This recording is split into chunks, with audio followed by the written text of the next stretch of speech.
Shwmae, croeso I Gŵyl Haf a 2021. Hello and welcome to Gŵyl Haf 2021. This is our last event of the evening. We hope that you have enjoyed today.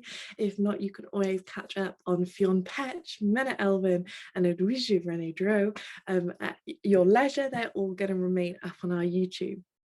To round out this evening, we have a lovely evening of poetry and questions about poetry for you. First of all is the poet Nia Davies, then Zoe Brigley, and then Marvin Thompson. All three do a reading and then talk a bit about place, and we have a few other questions for them on their work. I really hope that you enjoy this evening and that you've enjoyed today, and please join us for the full Gŵyl Haf Festival from the 5th to the 16th of June 2021. I'm Will Dawson. I work for Gŵyl Haf, a festival of all things in translation based in South Wales. Hi, I am Caitlin Van Buren, the founder and director of Gŵyl Haf. Today we're joined by poet Nia Davies. Nia was the editor of Poetry Wales from 2014 to 2019. She's just completed a PhD in ritual poetry, and her first book, All Fours, came out with Products in 2017. Nia's poetry constantly pushes away from the familiar. She teases out the humour inherent in sex, and she deals with both the literal and implied meanings of language. Nia, thank you very much for being with us. Thank you for having me. So we're going to start with the poetry reading, so I'll leave it to you to kind of introduce your poems and we'll take it from there. Okay. I'm going to start with some, they're quite recent, well, they're from last year, poems. First one is called Dick Joke Poem. And yeah, it's, no, I'll talk about it afterwards. But it sort of sometimes takes the place or thinks a lot about the film Safe in 1993 with Julianne Moore in it. So, Dick Joke Poem. Sometimes the hemlock pushes back in a reflux, and it's all I can do but to take pleasure. Sometimes I want to breathe all over your face my fumes or shoplift a product to try it before I pay a fool's ransom, and then the closeness of the surveillance haunts me out. Sometimes such closeness is percolating like you're being watched by a mechanical boss, and even though I'm free from that eye momentarily, the future holds possibilities. The horizon's reflux, a static moment where I held onto a breathing apparatus to steady an oxygen cylinder as a pet. Limped across the stony driveway. Hey, it's polluted here, but the dick jokes aren't all bad, and I can still be steady with your quick text. He's boarding a plane to Ahmedabad. She's fixing her sink in Berlin. A knock at the door, and here are Viennese whirls in a Ziploc bag. What did you get your mother in the end? I got her a balancing ball under a tenner in Aldi. The question about the nature of the hemlock doesn't go away. I dream my bike breaks on the way to Newfield School, where I've gone to work in my first job again as a support assistant.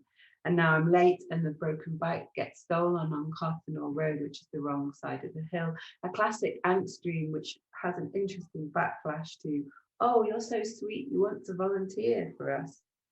But, oh, I thought I had a paid job. Some figment of humiliation and precarity, some leave-taking, but the surveillance is heavier now, and I'm better at yoga and genders and poetry, maybe not poetry, we'll never understand that old Mercury. Blessed too are my sexual fantasies, which are far more elaborate. The patients, we presume, never leave the desert retreat for hypersensitivity. Renwood. And what made you sick? Remember, you made you sick. That was 1993, Safe with Julianne Moore. I keep this charm safe next to my bra. I didn't lift it from Aldi. They won't find me to advertise eye cream to me. Sometimes the hemlock represents mercurial potion, half killing, half joy. Unpicking its appearance in one's mind is like picking at the scab of the navel of the dream. Why was I riding a bike to school/workplace, which is on the other side of the Sheffield steep hill? Hemlock is the martyrdom of philosophy, the apogee. It sounds like headlock. See my cod analysis. Enveloped by fumes in the dry cleaners, Julianne Moore has a seizure. Of a sudden, she's a white rod in fish pose on the floor, red spots bursting on her creamy impeccables. We're not sure if it's all in her head, but I feel those fumes too. Killing hemlock, people speeding up my road, grins out, cars waiting, engines on, pumping, me too, lifts back and forth across the city. But poor Julianne moves into a porcelain cave. Even the desert isn't clean enough. Her oxygen tank gives her joy and a further frailty. I'm allergic to you, Ziploc plastic bag, but I like the biscuits you contained.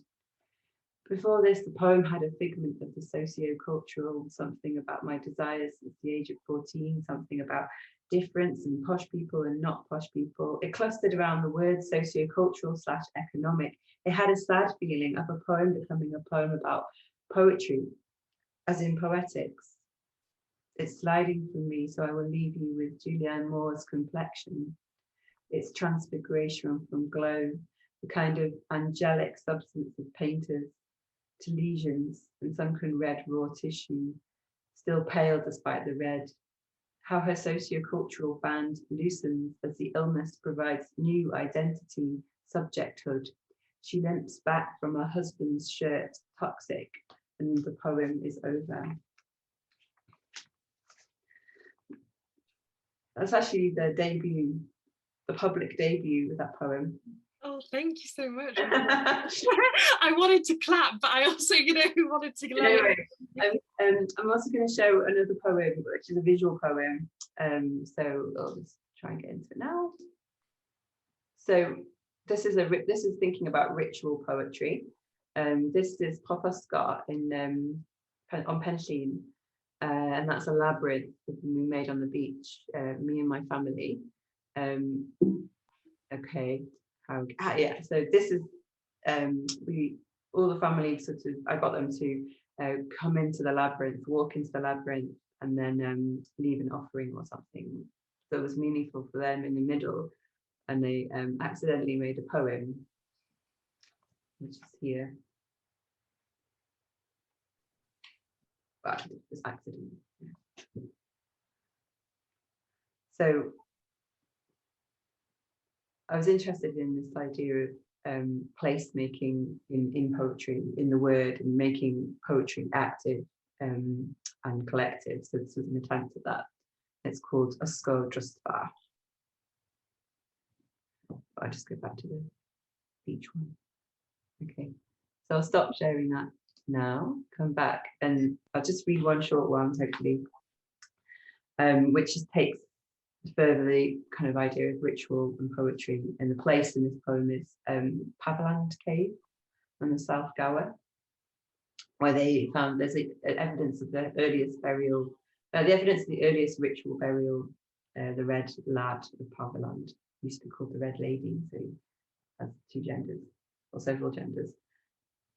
So this is called Ritual Steps. Right. Pupils, neck breaking, breathing ad valion. Right, unfinished plethy. Right, a thread to visit my loves by night, by ether thrag.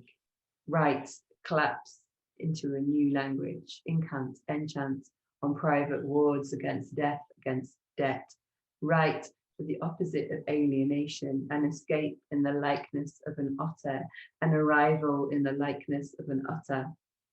Right, a daubing of untitled powder, to hurls, to howls, to things, now you keep a book on a string.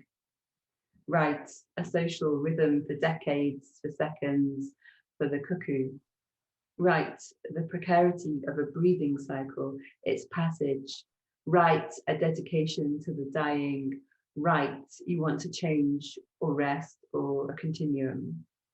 Right, to claim back, to deprivatize our eyes. Right, a tradesperson weaves between me and my loves, the redder thread. Right, act of poesy in a daubing, this ochre, ash, this red lad, and right, to be closed, to also love, pass something on, something less grave, right, gathered, offered, precant, washed away for a future, right, the body grateful, the ash redder. I'm getting to scratch my nose now. Thank you. Great. Thank you so much for sharing those. Particularly exciting to have a public debut. I'd like to ask how place sort of features in your work, how the theme of place features in your work, and maybe how that theme has changed, or your treatment of that theme has changed over the course of your career. I'm thinking, to start with, particularly of the long poems in your book, All Fours, where, I mean, maybe you can explain it better, but there are these very long words, rather, taken from different languages and put in the same section of the book. Yeah, with that poem, those poems, I was using the English translation of several different long words, which when they were unraveled in translation kind of ended up like poems. And I was kind of thinking about the untranslatability of languages, and incommensurability between languages, and also thinking about cultures. And at the time of the Brexit referendum, thinking about exchange between people, thinking about borders. So the trajectory, though, from there to here in terms of place, I guess since then I've been living in Aberystwyth in Swansea for like since that book came out, and in the last year, you know, I haven't left this place.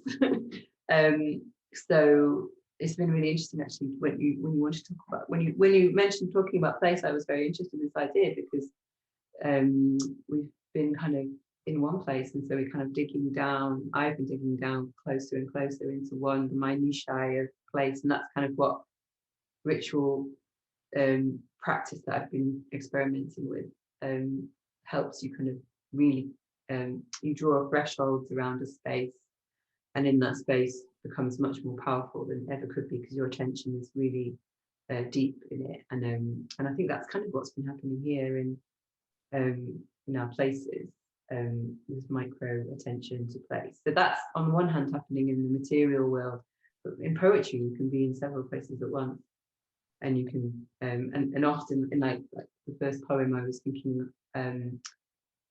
I often dream that I'm back in Sheffield where I grew up, or I dream that I'm traveling. I used to travel a lot, and then in poetry and in reading and digital life, like you are like all over the world, and in several places, and yet your body is always very much in one place. And so those kind of tensions are being explored in those poems, and by having them all in the same place, all those different words from those different languages in the same place, you're replicating that in the reader, in that we're coming into contact with Turkish or Hungarian, but we're in the same point in the book, and we're sitting in the same chair or in the same room or whatever it is. Yeah, I'm particularly interested in at the moment I've been working with my whole life I've been trying to learn Welsh, like with varying degrees of success, and because I'm a bit dyslexic, and I find it really difficult to like look at like the list of words on the page, and so and in particular the moment I've been looking at my grandmother wrote a book in Welsh, so I've been kind of, it's called Adfeilion Babel, which is the ruins of Babel. So it's like kind of ironic that I can't read this book about languages so I'm trying, but I'm kind of constantly thrown into this the difficulty of the other language, and what how hard it is to navigate and to think multilingually. But I feel like the difficulty and the slowness of learning languages is kind of like how or the difficulty of communication. I think that's what I was also thinking about in the long words, like the exchange between people and in language is hard, and not a smooth thing. So that's some of the kind of contradiction I'm trying to sit with there. Yeah. That also happens in with Sinbad, I believe it is, where there's this kind of there's this attempt at communication that just results in misunderstanding, and the word God is confused for the word dog, Yeah. And other things. Yeah, well, that, I mean, on a really basic level, that's probably my interest in poetry, is misunderstandings, jokes, slips of the tongue, weird stuff that like emerges, erupts into our consciousness. And yeah, but I've forgotten about that poem actually. That's really interesting. You raised that. Yeah, and then like the place of poetry is this like perhaps like freewheeling, wide-ranging dream world that you can kind of explore. But I think there's also, particularly in that Dick joke poem, maybe like a little bit like fear about the kind of globalized space of like late capitalism and pollution, and what it means to actually be in several places at once, and what's the cost of that. Also, yeah, what does it mean to, we have to keep translating now, you know, after borders have been closed even more than they were before. It's like an imperative to keep trying to communicate despite differences, to keep trying to kind of like make poetry out of translation, because like otherwise, you know, this island is becoming like even more and more cut off and insular. So I'm interested in the reciprocation of translation. Absolutely, and you've done quite a bit of work with other countries, and as part of sort of your previous roles with Poetry Wales. I was wondering if you wanted to talk a little bit about particularly working on translation with people from other countries. And I know you've done quite a bit of work with is it India, Wales and India? I forget what that full title was. It's called Poetry Connections, yeah. Yeah, I worked with Literature Across Frontiers and Wales Literature Exchange for a number of years. Well, Literature Across Frontiers and EU Creative Europe project. And I then, yeah, on Poetry Wales, I also tried to keep publishing translations and keep like international, an international scope that had already sort of begun with Zoe Thompson and Robert Mahinig. And then, yeah, I also took part in lots of translation and cooperation and collaboration activities. So yeah, the one with India was with the Kannada poet Mamta Saga, and we were trying to find ways to translate that were kind of like multimedia. So we're using performance and visuals and lots of different ways to kind of capture, or not capture, but to kind of like recreate and ignite the spirit of a poem, not necessarily through making a very strict translation. So those activities have really informed everything about my writing, which is really strange because having been at home now for a year, like sometimes, yeah, I wonder what world it was. But then I do keep dreaming that I'm in India or in Sheffield, so I am still in these places. Yeah, none of that's going to be possible now. So I just wanted to like be as clear as that possible. Like since January, we, you know, like we can't have reciprocal visits. Like I translated Latvian poets, and they came over here, and we that was with Literature Across Frontiers. We translated Latvian poets, and poets translated the Welsh poets, and that conversation was possible because the borders were open, and there was but yeah, now it's like much worse. So I just wanted to reiterate that, and maybe to make a claim to say we need to do things about it to keep open.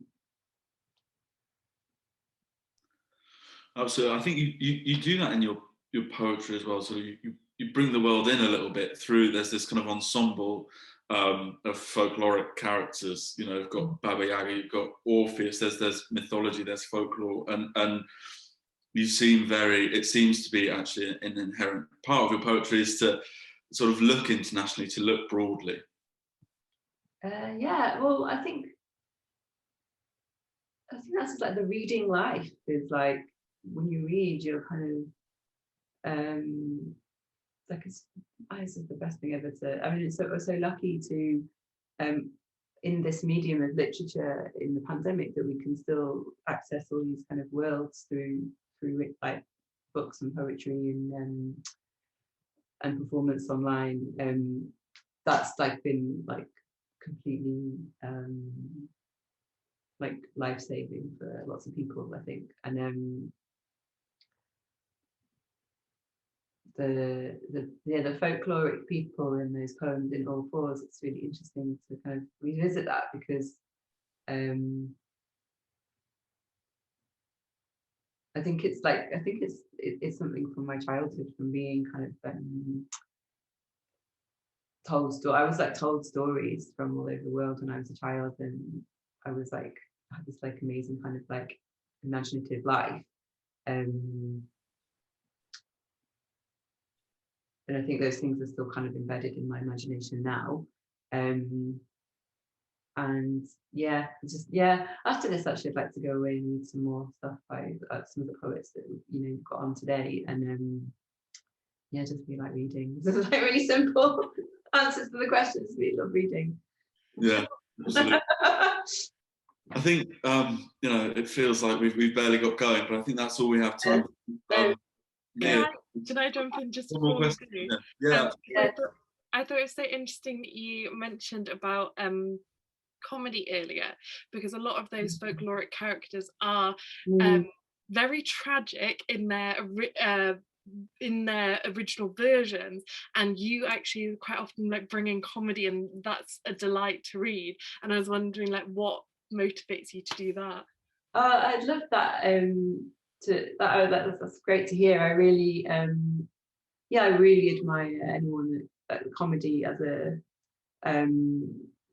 practice, that I think is like kind of sort of secret, hidden lifeblood of everything. And I think partly sometimes that that was my friends growing up. That was like that's the way we cope with like stress. I'm really admiring I'm really admiring of comedians and of comic performers and comic writers.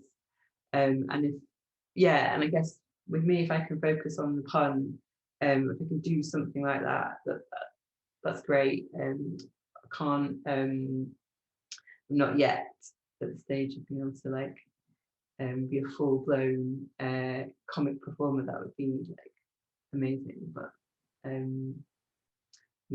hats off to them. Great. If there are no further questions, then okay, good. I'm looking forward to seeing you again. Thank you so much for being a part of this. We really appreciate it. Thanks for reading. And hopefully speak to you again soon. Thank you all very much for joining us, and on with the next guest. And with us today we have Zoe Brigley, an academic at Ohio State University in gender studies. She has 3 books of poetry with Blood Axe, a book of essays with Parthian, and has recently translated O Bard, after a French movie, a modern translation of Gwyl I'm very excited to talk to her about. Her poetry covers themes of gender, often layers women's voices, has a lot of Cymraeg in it, and I really enjoy her use of form. So thank you very much for joining us, Zoe. Diolch yn fawr, Caitlin. Thank you so much for having me.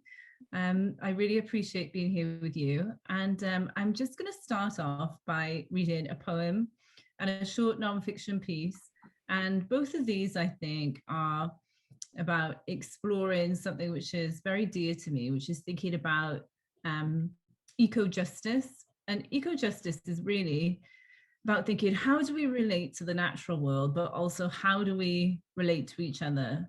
And how do we prevent violence against the natural world? And how do we prevent violence against people? So bringing those two things together. And often I think about that in relation to violence against women and violence against nature. So the poem I'm going to read is called The Pumpkin Flowers Take Pleasure Too. At dawn, pumpkin flowers loosen themselves for the rain. Male buds in bloom for weeks give way to females flowering. Incandescent, vivid orange, petals open, submissive like a wild creature, folding back its ears, the stigma like a nipple. But a teacher once told me that humans are the only species that evolved to make sex a pleasure for females. Still the pumpkin flowers stand engorged without shame or fear, and what feeling when the bee completes its dusty circuit, brush of fur from its tight, hard body. Now flowers are shutting slowly, delicately, a woman crossing her legs, lips closing after a kiss. There's that poem, and that was actually inspired by the pumpkin flowers in my garden during lockdown. And the next piece I'm going to read was something I wrote for Wales Arts Review at the beginning of the pandemic. It's a short non-fiction piece, and it really just explores, you know, what happened to us overnight. And yeah, I'll go ahead and read that straight away. It's called Other Worlds. In January 2020, before the COVID-19 pandemic takes hold in the US, my children and I take a trip to an abandoned shopping mall. Rundown malls have a symbolic significance in America, a legacy of the 2000s and the terrible recession that many places have never really shaken. In the novel Gone Girl, Gillian Flynn describes a bankrupt mall in mythical terms as 2 million square feet of echo. In the novel, the empty mall is left to criminals and the poor, but here I am driving under the cracked mall signage, entering a nondescript and beat up storefront with my 2 small kids. We've come to see a phenomenon called Otherworld, a 32,000 square foot immersive art installation in Columbus.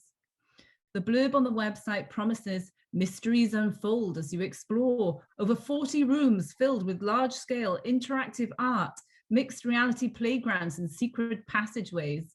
It's an all-new kind of art experience where visitors are encouraged to freely explore and interact with a surreal world of science fiction and fantasy.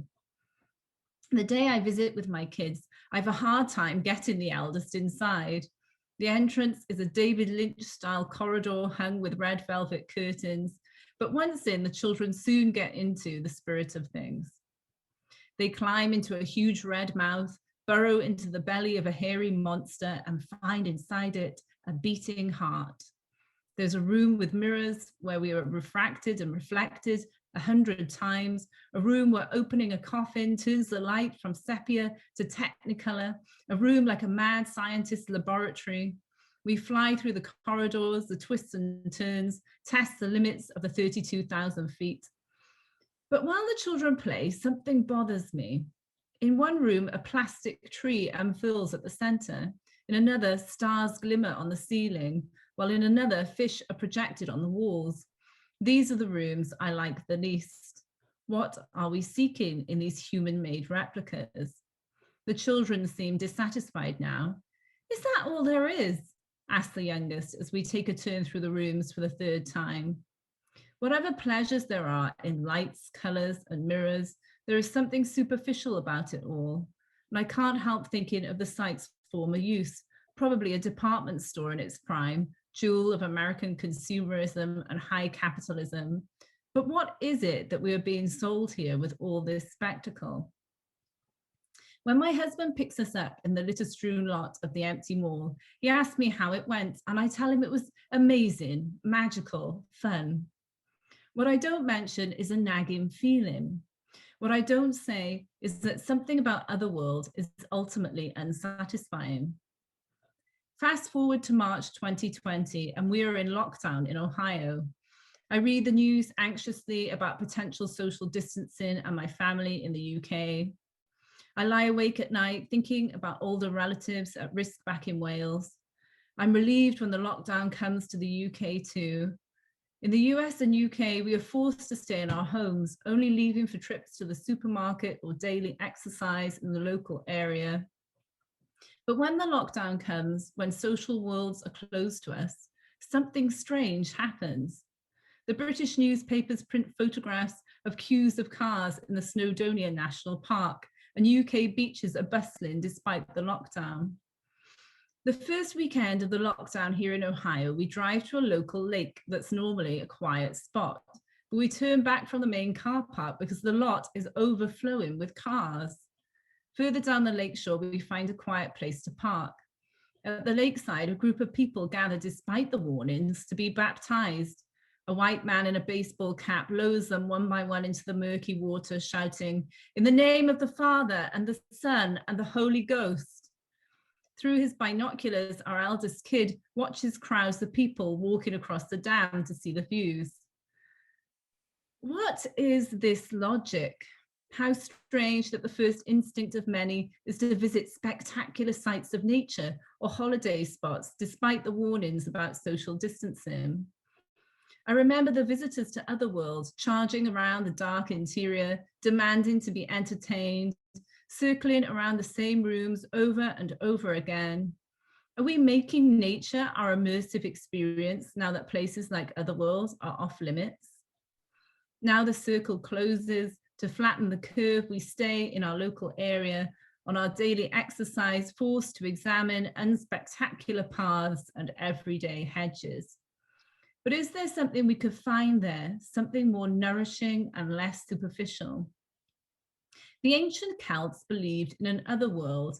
In Welsh and Irish myth, the other world existed beside our own on the edge of where we were living, and on occasion intruding or inviting visitors in.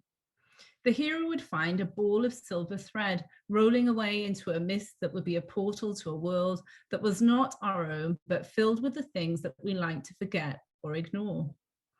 In the shutdown, I'm caught in the circle of my own neighborhood, but it's not for the first time. This time last year, I was grieving a late and terrible miscarriage. I saw no one, went no further than my house if I could help it, but I found myself walking the railroad tracks a few streets away from my house. I would wander through the woods, and at first I found nothing remarkable. That spring, branches moved faintly in the wind, and the white and purple hepatica flowers pushed daintily through leaf litter under the trees. But maybe the ball of twine left for us to follow is the edge of a real other world, because we have seldom as a culture appreciated the eeriness and beauty of nature in its most mundane and unspectacular forms.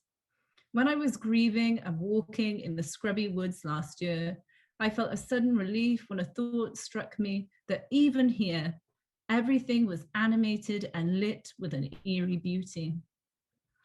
There's nothing that is good about COVID-19, nothing that can make up for the deaths, the illness, the institutional blunders and missteps, the losses. But if we must endure it, perhaps there is something that we can admit. As we try to survive physically and mentally in lockdown, we are being forced to pay attention. We're being asked to look at how we are living. We are stepping out of the spectacle of capitalism, and although we treat the earth and nature with routine contempt, the world does not revolve around human beings. It never did. There is an other world beyond humans, and it is awake. It has always been awake. Thank you so much. Oh, I felt like that ending was like the start of like a fantasy book. Like I could see how that that was beautiful. Thank you. Interestingly enough, because I wanted to talk about place, and all I could think of when listening to that is how somewhat similar our situations are. My family is half from Colorado, so it's really interesting to feel the link between America and Wales. I really enjoy that. So what sort of role does place in have in your writing. So you've previously talked about how you feel like you have a South Welsh attitude, and that the socialist attitudes and institutions surrounding you as you grew up had a big impact on your writing, and you've continued to write about Wales even whilst living in Ohio, and it's clearly, you know, much of your writing. I was wondering what place means to you. Yeah, it's interesting that you mentioned the links between Wales and America, because until I moved here, I wasn't really that aware of the links that were there. Like, for example, first of all, I lived in Pennsylvania, like in mountain country, which was amazing, and really made me feel very humbled, because the forest there just stretches for miles and miles and miles and miles. And it's just incredibly humbling that there's so much wilderness. But there, a lot of coal miners actually went to Pennsylvania from Wales. And of course, that's not uncomplicated, that kind of like journeying of like Welsh people into America, because of course it always also means the displacement of Native Americans, you know, so it's like that, you know, you feel sort of glad, you think, oh, how interesting, but at the same time you feel like it's part of a big story, which is very complex. But there are writers actually who have these links between Wales and America, and you mentioned your own links, like to Colorado, which is a really beautiful and amazing state. And you know, Christina Thatcher, who is a poet in Wales, who's actually from America originally. So I think that there are quite a few links there. But in terms of place, I feel like, you know, I was talking about the forest in Pennsylvania and just the amount of space that there is in America. I think it gives you a different feeling, right? It's conceptually such a different interaction with space. It's, yeah, completely. Definitely. And so I think, you know, when I first moved to the States, I did a sort of drive across America in a battered old car. It was just like, you know, compulsory to do that, I think. But it's just so incredible, because I think you drive through the land, you know, the flat sort of Midwest, and then, you know, into Colorado and the Rockies and the high desert and the low desert. And I think just having that experience of those different spaces and what it's like to be a human being existing there in those spaces is really humbling and amazing. And I think in Wales we do have quite a strong awareness of nature. And you know, you're right that I think of myself specifically as like a South Walian Valleys writer, but I think, you know, often it's thought of as being, you know, post-industrial or industrialized. But I think even in like the mining towns, there was always this connection to this like rugged mountainous nature, which always was there alongside, you know, the mines or the ironworks or whatever it was that was fueling the town. And so I think there is this ability just to pay attention to nature and appreciate it. Although perhaps in lockdown, that's been intensified, that we're stuck in a particular place and we have to pay attention. Yeah, you're completely, because like Blaenavon, people don't think, when you think Blaenavon, you think coal mining, but Blaenavon's like a stunningly beautiful highlight. If you're coal mining, you tend to also be high up. Completely. Very much. Yeah. How have you sort of carried those South Wales, what elements of it stick with you even now, sort of as not living there anymore? What is it that you carry through to your writing still, or do you carry anything through? Well, I think appreciating nature is part of it. I grew up in Caerphilly, and for people who know Caerphilly, my house where I lived with my family was right at the top of Henry Hill, so near Groeswen, really. And so I was right out by the farms, you know, and we'd have sheep wandering into our garden, which is such a cliche, but I swear it used to happen. It really used to happen. and they just come blundering in, you know, eating your plants, etc. And but you know, and I'd go for beautiful walks up the lanes there, and you could see the whole valley. It was so stunning, and it just gives you this feeling, this wonderful, uplifting feeling, I think.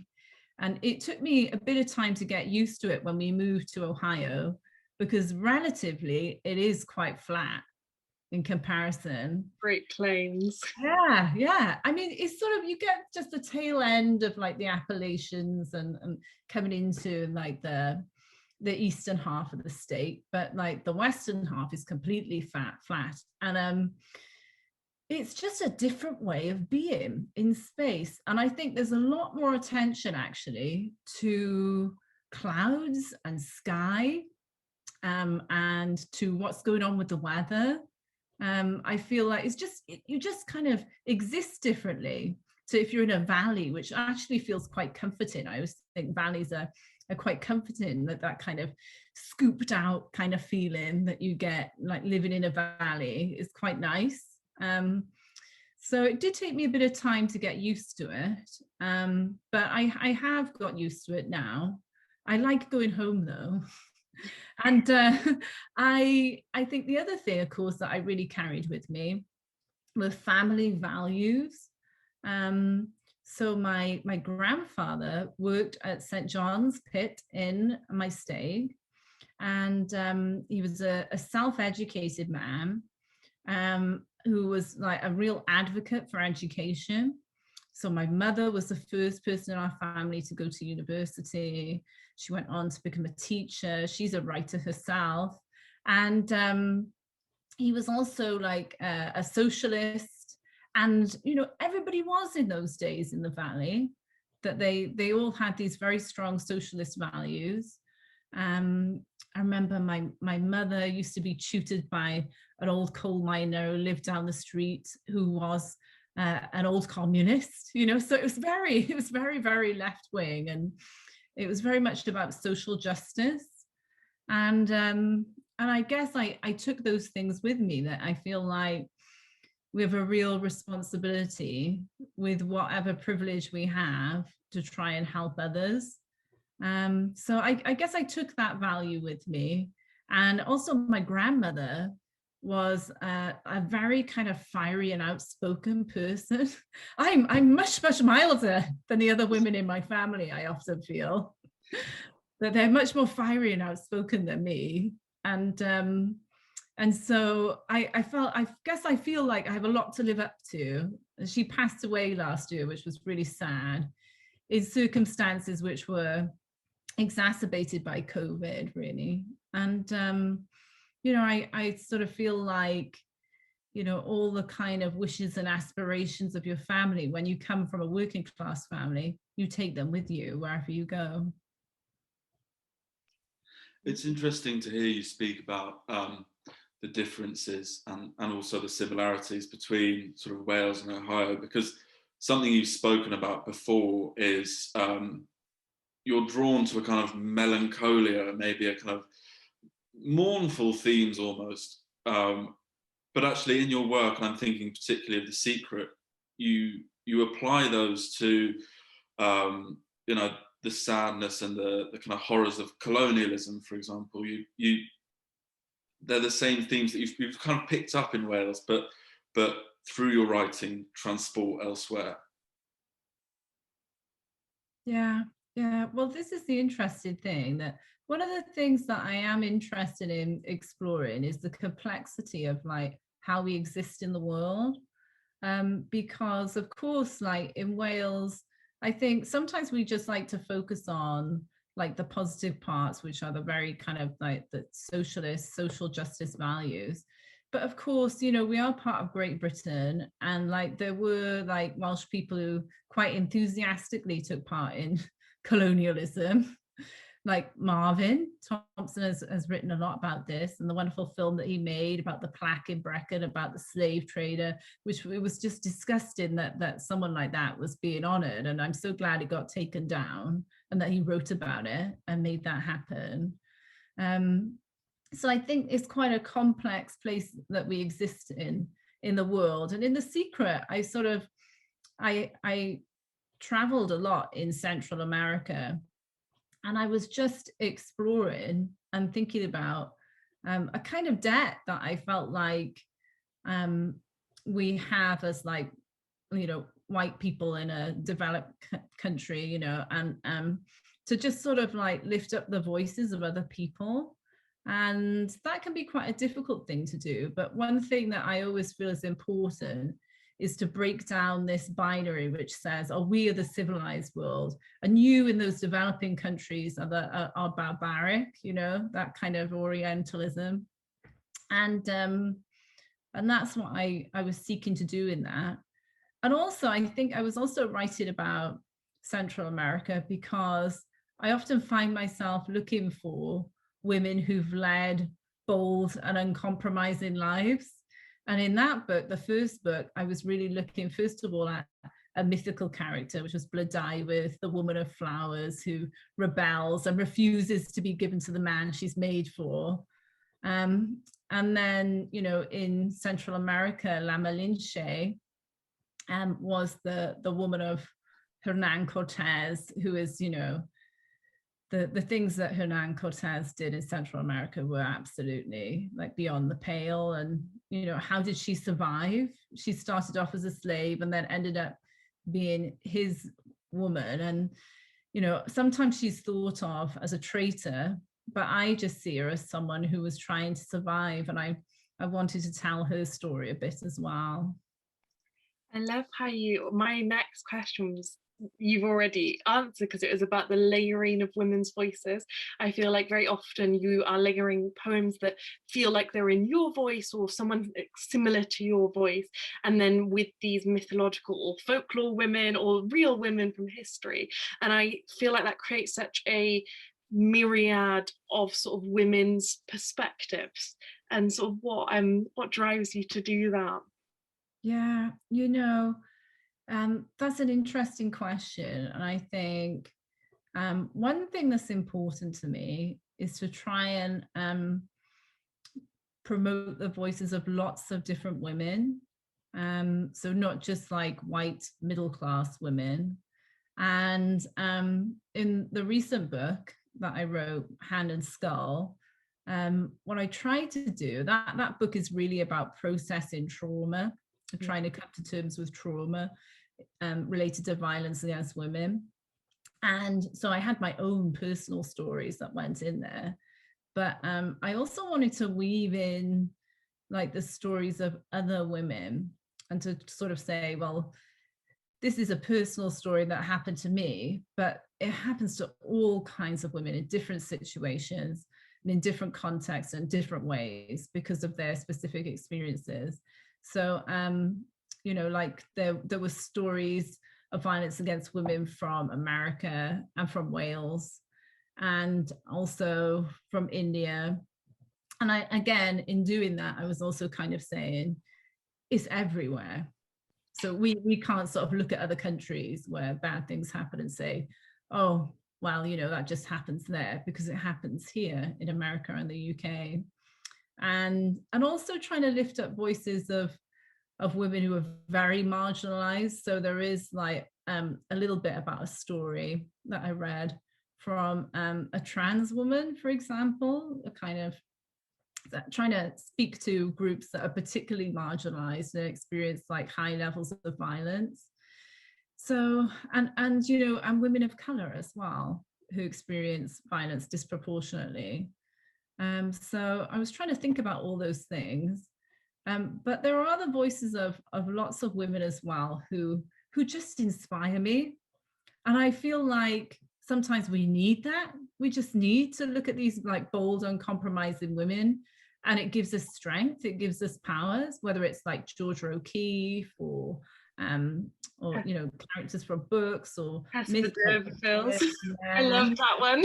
Yeah, and we just need it, don't we? We just desperately need to see these women who refuse to bow down to convention. And of course, Gŵyl Haf, who, I'm been translating some of her poetry, which is erotic and very, very early feminist writing too. And I just find it so inspiring because it refuses shame.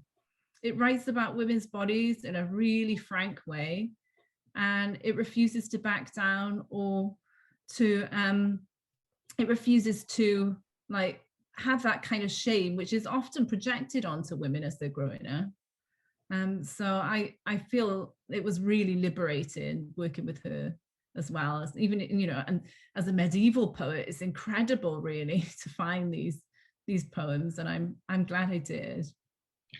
How did you find them? And moreover, you've translated them from medieval Welsh. So could you talk a little bit more about your relationship with Cymraeg? And so obviously there is some, if people don't know and they haven't read your work, that you have quite a lot of untranslated Welsh next to the English poems. Well, they are in the English poems. Though.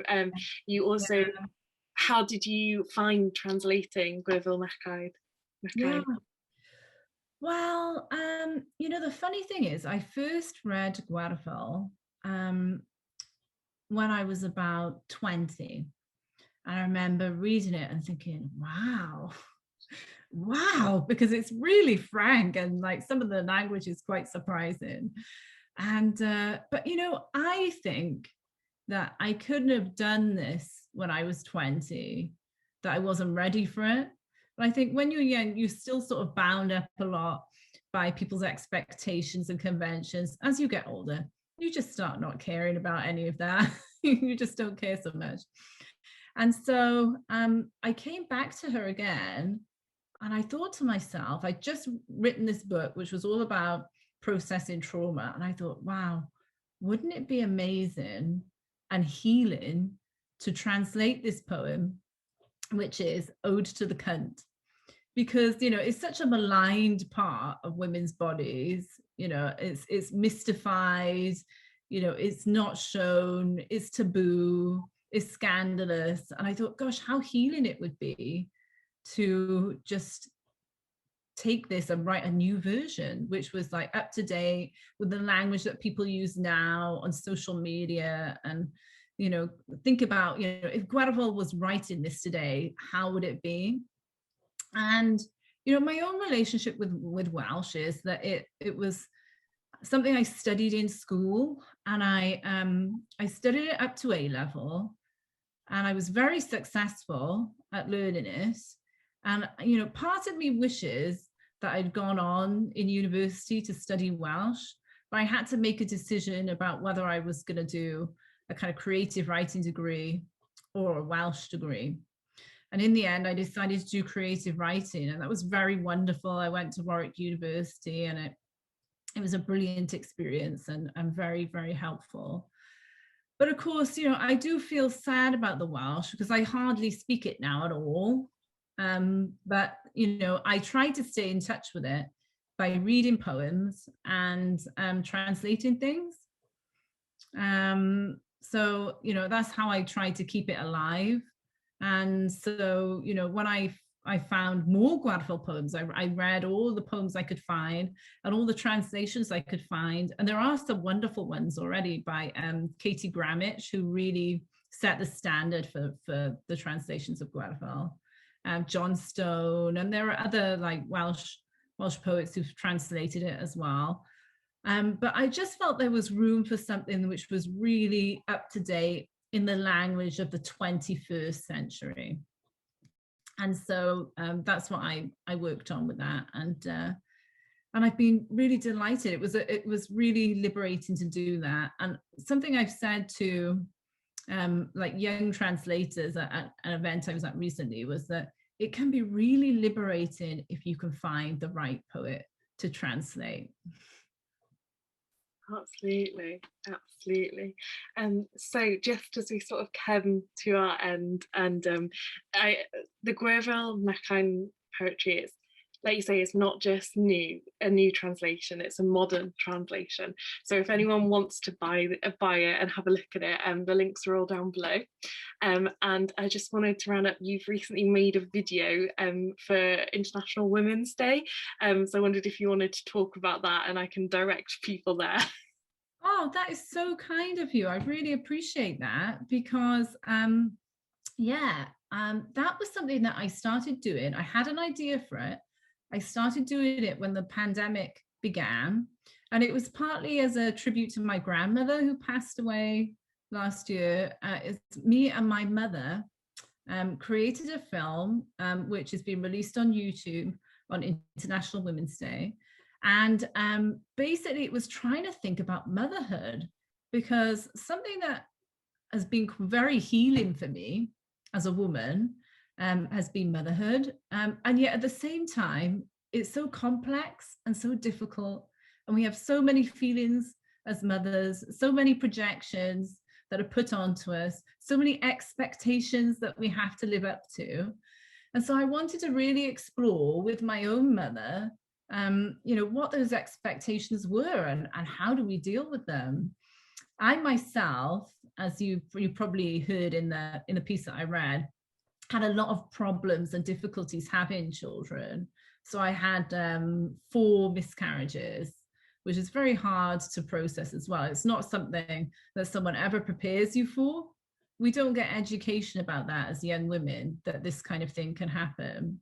And I really think we should, because I think for a lot of people, it comes as a terrible shock. And I think that it can make you feel how vulnerable children are as well as they're growing up. You really kind of value them, and you feel like you want to just protect them and keep them away from anything bad. So it's interesting how we have like a lot of like hard experiences around motherhood, which aren't always talked about. And part of that film was exploring that. And but also like how beautiful it is and magical and wonderful as well, that it can be 2 things at once. And that's okay. We don't have to feel bad about thinking that we love being mothers, and yet, it can be really hard. That's completely okay. Absolutely. Absolutely. Thank you so much, Zoe. We really enjoyed having you today, and thank you for all the work that you do. Thank you for having me. I really appreciate it. Welcome everybody to this 3rd part of our poetry evening. And with us this evening, we have Marvin Thompson, who is a poet and teacher. His work explores belonging, how pop culture and everyday life can sit alongside racism and violence, and how these 2 can exist simultaneously in one moment. And he also does some quite fab eco-poetry as well. So hi Marvin, thank you for joining us. Wonderful. This is the book Road Trip. Obviously, I recommend everyone buys it, but I'm very aware that some of you won't buy it. That's okay. We can still be friends. Okay, right. The poem I'm going to read is the first poem from the book, and it's called The Many Reincarnations of Gerald Oswald Archibald Thompson. A little bit of context. My dad, when he came over from Jamaica to England in the 1960s, at that point, they had national service, and as part of national service, he ended up in a war zone in a place called Aden. Aden is now known as Yemen. At the time, the British Empire was a bit on its knees after the Second World War, couldn't really defend some of its outposts, if you like, but was still trying to. So you had the Suez Crisis with France, Egypt, and Britain, sorry. And then you had this Aden emergency where Britain wanted to keep hold of a port in Yemen, and the Yemeni nationals were like, no, this is ours now, please go away. And as part of that, my dad he wasn't like a soldier as much, he was a signal, which is basically an electrician. But there was a case of war crimes where Yemeni nationals were being tortured. And one way they were tortured was by being injected with morphine. And I'm pretty sure my dad wasn't part of that because he was, I guess, again, only a signal, but he might have been. I don't know. I've no idea. But that fact that, in fact, the UN told Britain, stop doing your torture, it's a war crime. And Britain said, we'll stop, don't worry. And then they started again after they said they wouldn't do it anymore. So when I read about that, in about 2018, maybe 2018, I think, that sparked an idea of maybe I could write a poem about my dad being a war criminal. Oh, that's chilling. Then I thought, crikey, maybe to fictionalize it, make it a bit less chilling for me to write, he could be a war criminal in different battles throughout history. And hence the poem, The Many Reincarnations of Gerald Oswald Archibald Thompson. Part 1, Break a Leg. On the 11th Christmas Eve after my dad's death, I lay awake reading Midnight's Children while my son and daughter snored in their bedroom, stockings stuffed with chocolate oranges hanging from their bunks. I saw from the corner of my eye my dead dad's bearded face, dressed in his maroon electrician's overalls, with a leather satchel slung over his broad shoulders. He gazed at me from my wardrobe's full-length mirror. Then he stepped out of the glass. In 3 strides, he was sitting by my cold, unused pillow. Slowly, I sat up, my shaking calmed by his rough palm across my cheek.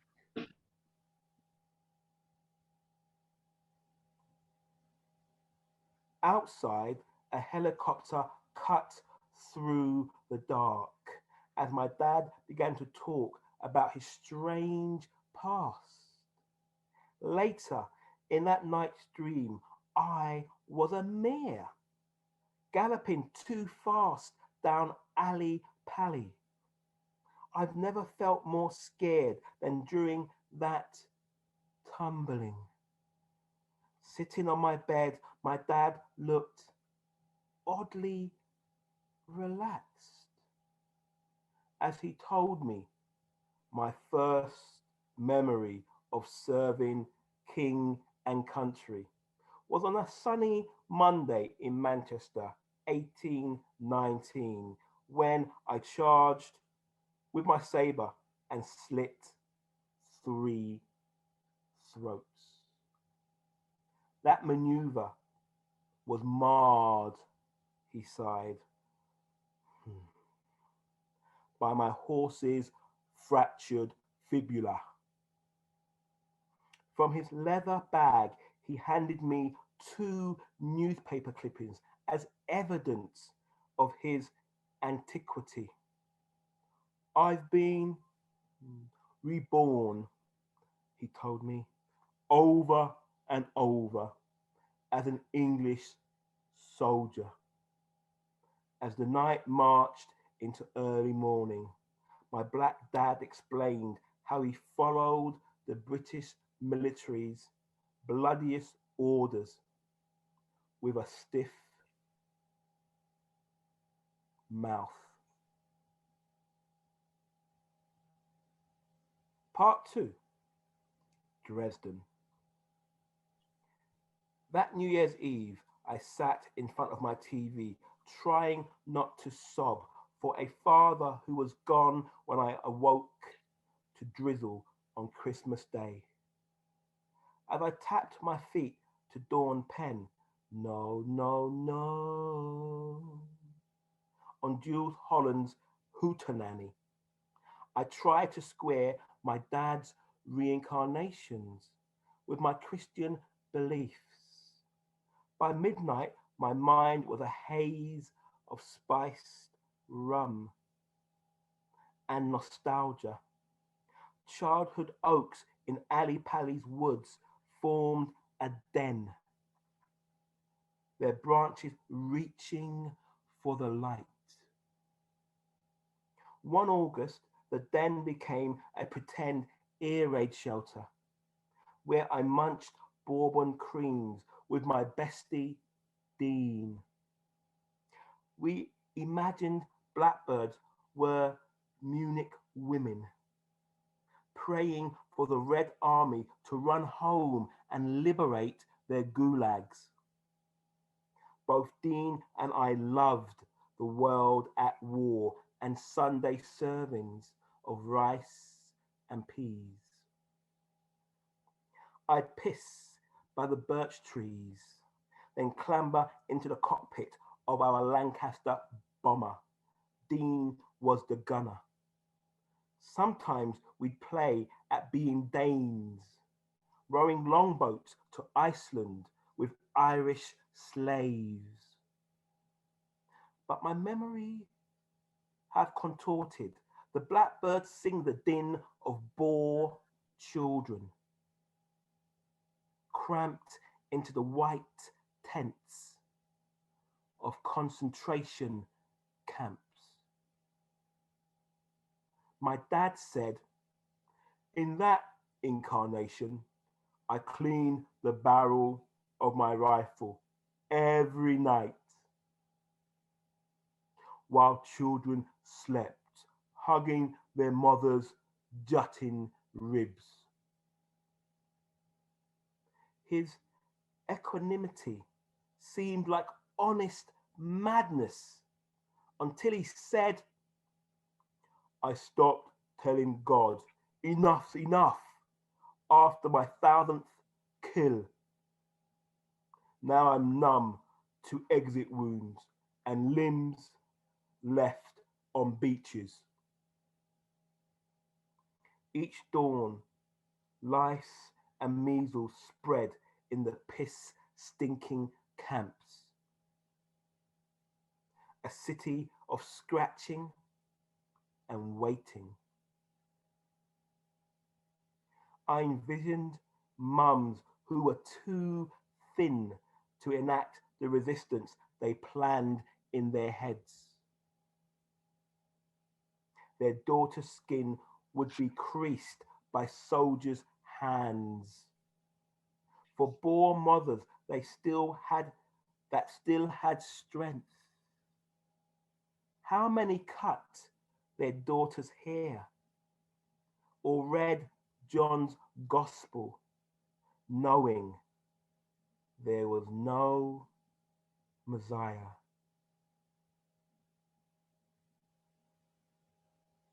Part 3, dosage. The office fan hummed, and, as instructed, my dad filled a syringe with too much morphine. On the Aiden's son, he ignored the sobs and fed the needle into the prisoner's arm. Telling the story, Dad chuckled. On my honeymoon, John Crow circled St. Lucia's dusk, and Aiden swam into my mind. Why did my dad tell me about these crimes after his death?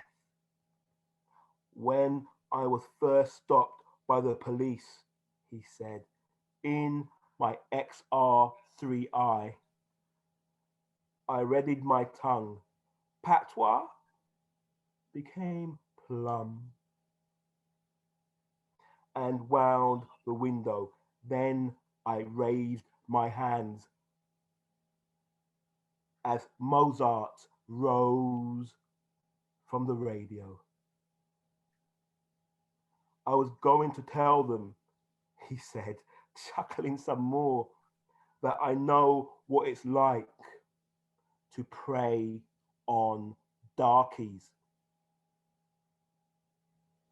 Now I drink Red Stripe to forget, not being on hand to hold his thinning frame as his nurse increased his dose.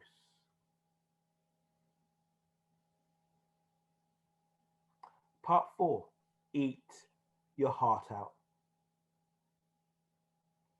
When cancer consumed his prostate, Dad left his life in millennial London. I want to ask him if he remembers each family or if his soul's descent into other bodies is predetermined.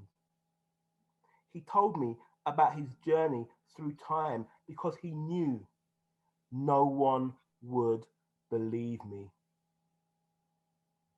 That Christmas dawn, I awoke and strolled downstairs, eyes in a swirl of tears.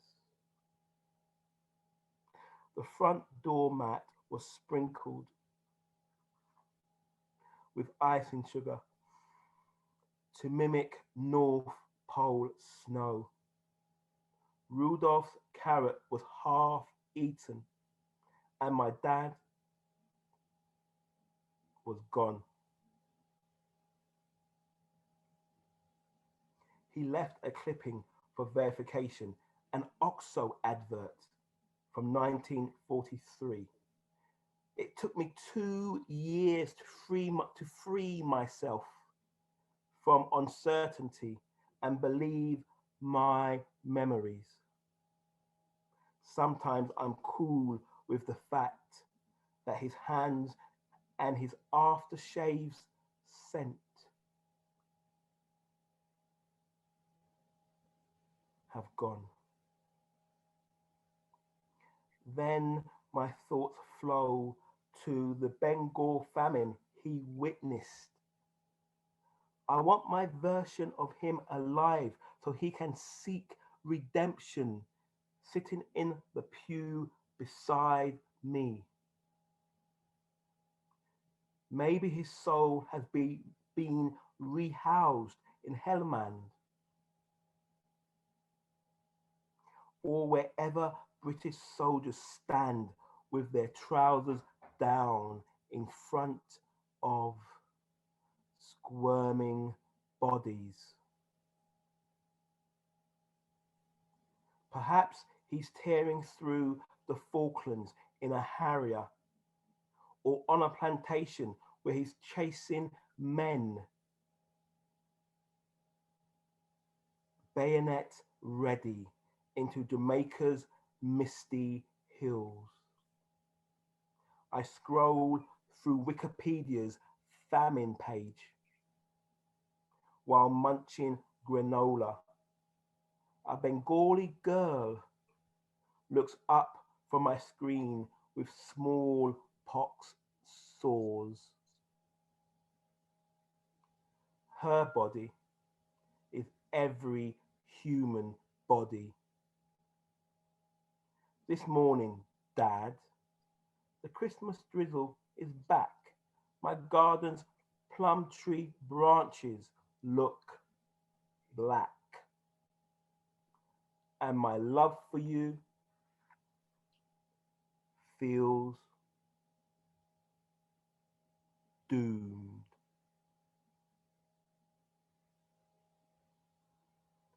Thank you.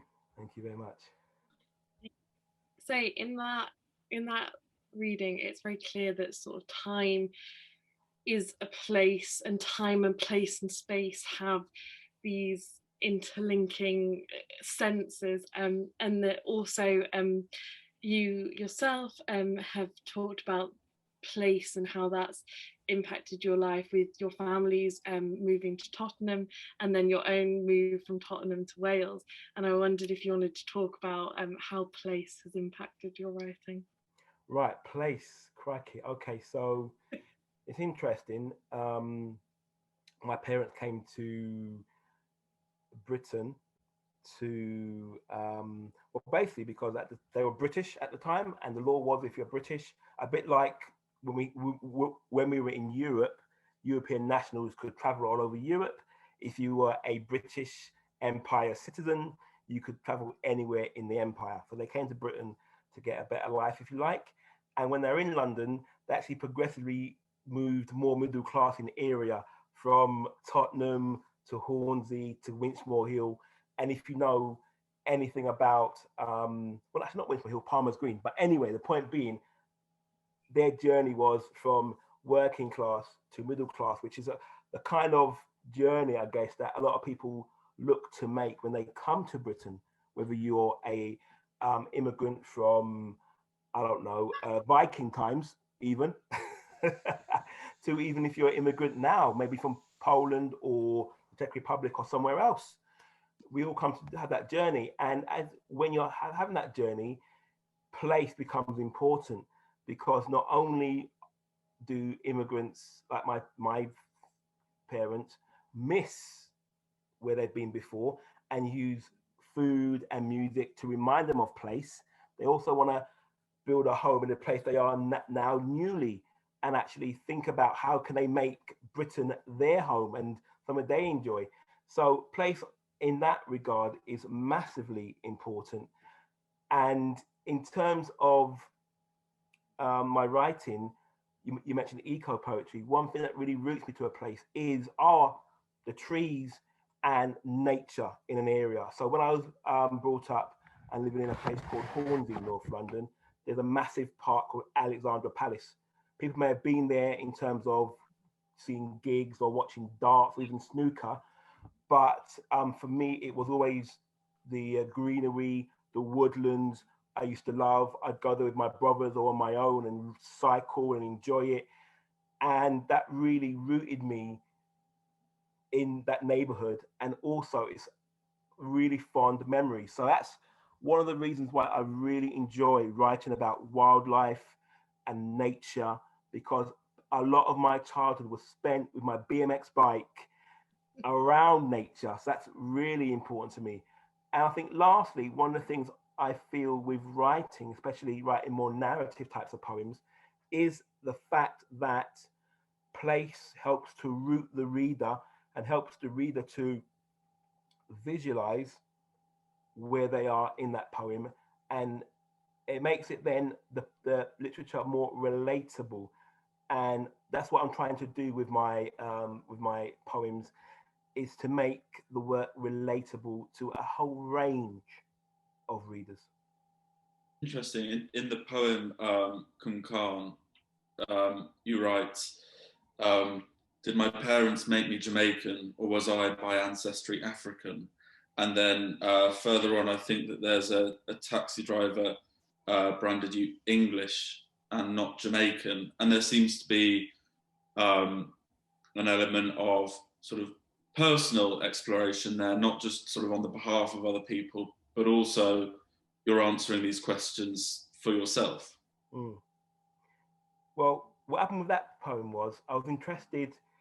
I started watching YouTube videos. I got down a bit of a YouTube rabbit hole about the idea, if you are gender neutral, for example, because that is quite a new thing for the 21st century, being gender neutral, although people have been gender neutral for centuries, I'm sure, since probably the dawn of time. But the point being is that kind of idea of being able to label yourself as gender neutral and then choose your pronouns to identify yourself was revelation. It was like a revelation to me, in terms of, when I was a child, I wanted to identify myself. I was looking to other people to identify me. And if I had, I don't know, the confidence of these people who are saying I'm gender neutral, or I'm gender fluid, or whatever it might be, if I had that confidence when I was a child, I wouldn't have been asking people, am I English? Am I Jamaican? Am I African? I would have just been saying, you know what, I'm a Londoner maybe, or no, actually I'm English, done, that's it. I would have been choosing for myself. Okay. And okay, as a young person, it's quite a thing to choose, but at least it would have been a sense of autonomy, and that I was in control of it to some certain extent. And I do remember the only time I've been to Jamaica, it was funny. I'd already decided in school, with various racial things happening in school in North London, that definitely I was Jamaican. There was no doubt about it. Then I went to Jamaica in year 8, and a taxi driver branded my family English, and I was appalled. I was aghast. And not only did he say that, because we were waiting for a bus, he said that we were almost like skinflints, and who would be surprised because we're English.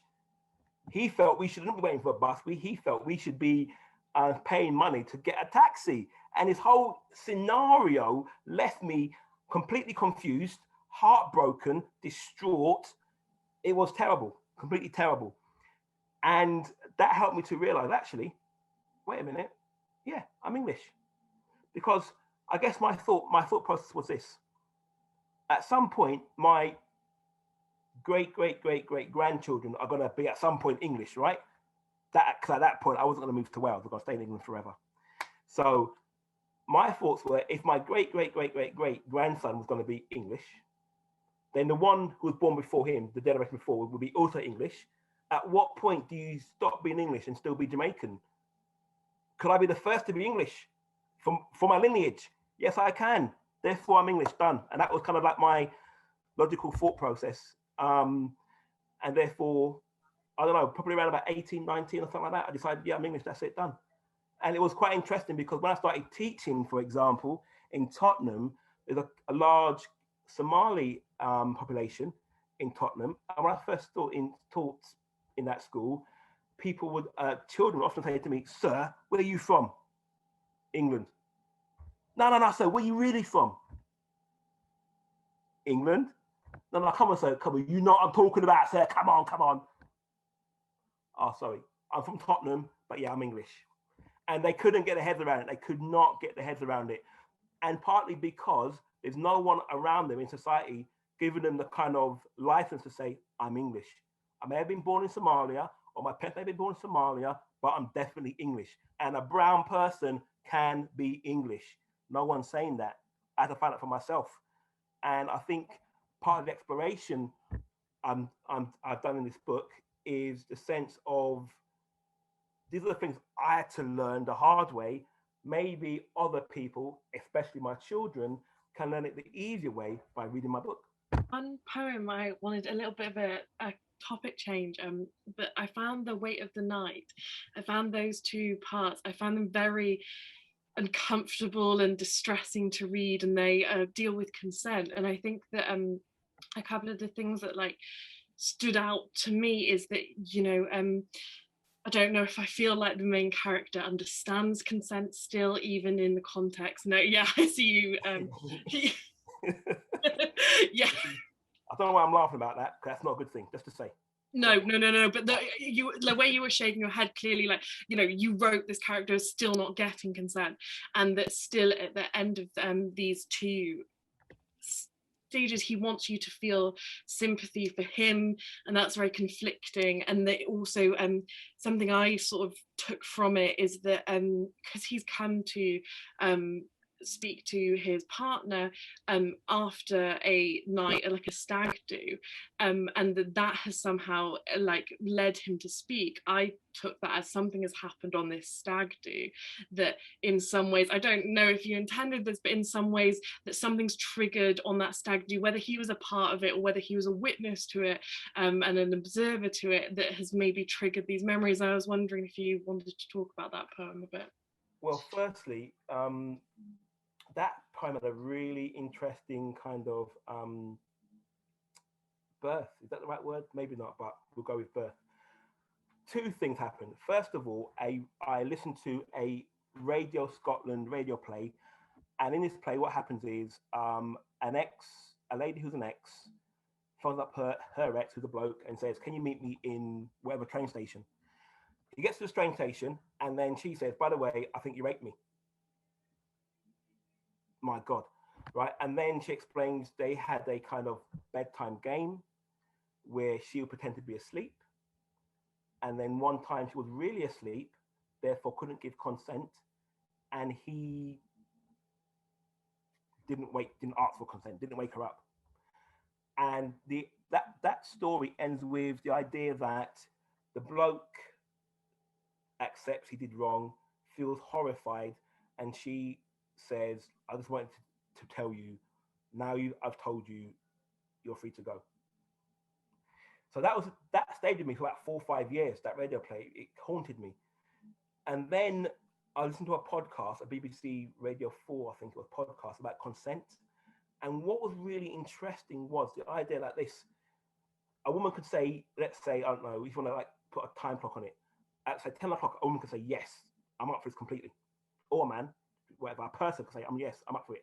And at the moment you're gonna, get together, shall we say? Trying to use careful language here. It could be a look in the eyes which tells you, boy, this is not right. It's not happening. Who's been taught that though? How many people have been taught that just because someone says yes, and yet maybe in a court of law, once you say yes, it's all bets off. Maybe that's how it works in the court of law. But into the morally, person to person, if the person said yes, and then they're looking at you frightened, it's time to stop and have a discussion and say, whoa, you said yes before, but you look a bit scared now. What's going on?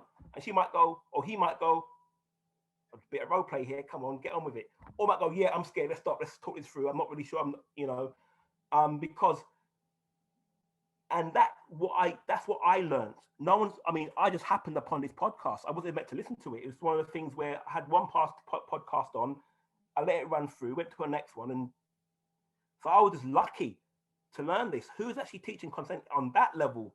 It's not only a yes, but at the moment, you've got to look into eyes and checking. You might need to double check, triple check. And some people say, "How? That's not very romantic." Maybe it's not. That's what you need to do. That's what you need to do. Romance got out the window when we're talking about consent. Okay? Do your 1,000 thing in a restaurant. Then when you get back and you want to have some fun, double check, triple check, quadruple check. That's the way I look at it personally. So when that all came together, I thought, cracky, interesting. I've got to write about this.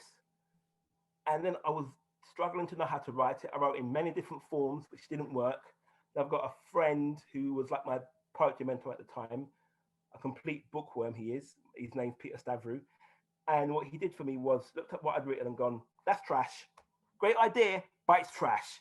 And I was like, it broke my heart, Peter. Yeah, whatever. Write like this. And that worked really well. And I think that worked really well, but the one disappointment I had with the poem, one disappointment was I wasn't brave enough to write it in from the female's point of view. I did a little trick, if you like, by making it in second person, so you're in his head. And I felt, if I'm not brave enough to write it from a woman's point of view, let's get right into the head of the bloke and make it as honest as possible from a bloke's point of view. And I love the fact you picked up that at the end, doesn't really get it. Doesn't really get it, because a lot of blokes wouldn't get it. If I said to a lot of blokes, a lot of people in general, that if someone says yes, is that still okay?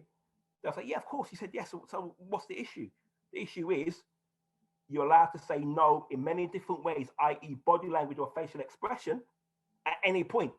But both my parents really gave me the idea that education is important, that these issues aren't getting taught by anyone else. So they taught me, and further on, I try to teach my children through books that they may never ever read. Who knows? They may say, Dad, you write poetry. We hate it. I don't know when they're older. But it's my hope that they will get something from it, and other people across the world will get some kind of sustenance from the book in an educational capacity. Fantastic. Marvin, thank you so much for joining us. It's been a real pleasure. Really appreciate you coming on and reading, and this talk has just been great. So thank you very much for that. Thank you so much to everyone who joined us today. Thank you to everyone who read. We really appreciated you coming on. This will stay up on our YouTube, or you can find us at gwyl.org. That is GWYL.org. All our social media handles are down below. Do leave a comment or subscribe or share or anything like that. And yeah, hope to see you soon. Thank you.